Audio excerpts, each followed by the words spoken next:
How are you guys doing? Today is Saturday, April 3rd, 2021, out here in this quarantine. I'm James Sims, and for this episode of The Elite, now that both games of the women's Final Four have been played, I'm going to preview the National Championship for the women's bracket, as we have now gotten down to Stanford and Arizona. Out of all 64 teams, it would be the number 3 seed of the Mercado region and the top seed in the Alamo region. Many people expected other teams, but at the end of the day, these are the 2 teams that have made it here. With this profile, I'm going to show both these teams' paths to the final, how these 2 teams got here, and kind of and just pointing out, that we were here at the championship game. This is my favorite part of the season because at the end of the day, only one narrative can win out. Either the Arizona narrative is going to win out and Ari McDonald can go down as one of the greatest college runs of all time, or it can go down as one of Stanford's dominant seasons where they won the championship, and that's my favorite part about this whole thing. And the best thing about it is I don't even have to wait that long. The game is tomorrow. But without further ado, I'm just going to give a little bit of background as to how these 2 teams got here. So, tomorrow is Sunday, April 4th, 2021. The game will be played at 6 o'clock on ESPN. This will be the Women's National Championship. It will be played between the 1 seed of the Alamo region, Stanford. Stanford was able to make it here after facing off in their first round against Utah Valley. They beat Utah Valley 87-44 to advance to the second round. I actually mentioned the earlier games in my Sweet 16 preview, my Elite 8 preview, and so if you want to get more details on how they got to those stages, I would recommend looking at those other ones. But without further ado, just going back, like I said, after Stanford beat Utah Valley in the first round, they would face off against 8 seed Oklahoma State in the second round. They would beat them 73-62 to make it through the first round. Going into the second weekend, they would end up beating 5 seed Missouri State 89-62 very, very comfortably. And then they would end up having to face off against Louisville to face off for the championship in the Alamo region. After coming back from behind, they were coming into the fourth quarter trailing. They would end up beating Louisville to win the game to make it to the Final Four. Once Stanford made it to the Final Four, they would face off against first seed South Carolina, who was the team that ended up winning the Hemisphere Regional Final. And this matchup would go all the way down to the end. Led by Haley Jones, Stanford would pull out the 66-65 win. They outscored South Carolina by 6 in the first half. South Carolina tried to come back.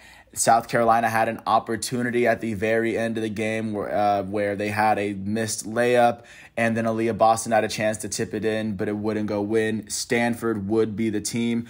Right now, Stanford is the team that's alive, and they are the only 1 seed that is remaining in the women's bracket.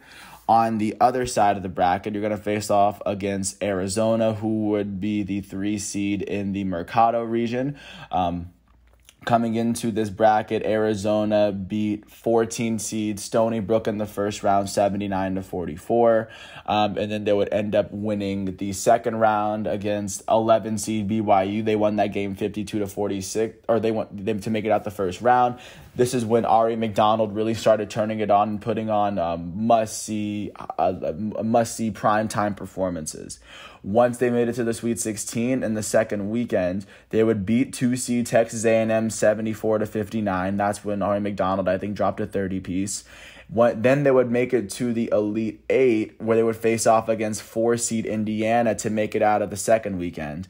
And in this matchup, they would end up beating Indiana 66-53 convincingly to end up winning the Mercado region in the first place.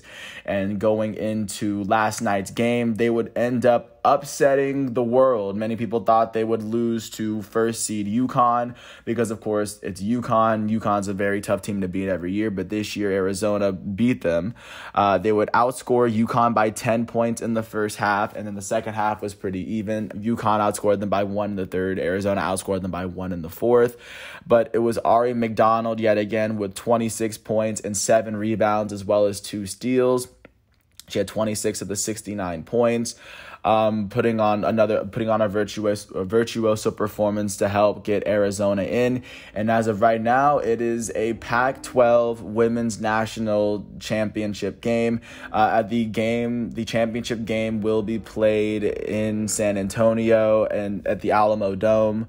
And this game will just be one for the ages. And once this game, of course, is played, I will do a national championship profile for the team that wins, because this has been an incredible season. Of course, one that has been affected by COVID, where I'm pretty sure for the entirety of the season, they were not allowed to have fans up until March Madness. This is a big moment for all of them, and I imagine they will all see a lot of great success in the WNBA. I'm just glad to have done this from the very beginning to end. I want to thank everyone once again for listening to this piece. Today is Saturday, April 3rd, 2021, out here in this quarantine. I'm James Sims, and after tomorrow's matchup on the 5th, I will complete this season. But with that said, I want to thank everyone once again for listening to all 6 minutes of this piece. I hope all is well, and I will catch you once the national championship game is over. Thanks once again, and I will catch you with March Madness next year, and I'm going to follow this up with what's going on with the men's bracket after today's games. Thanks once again, and peace out. I'll catch you tomorrow.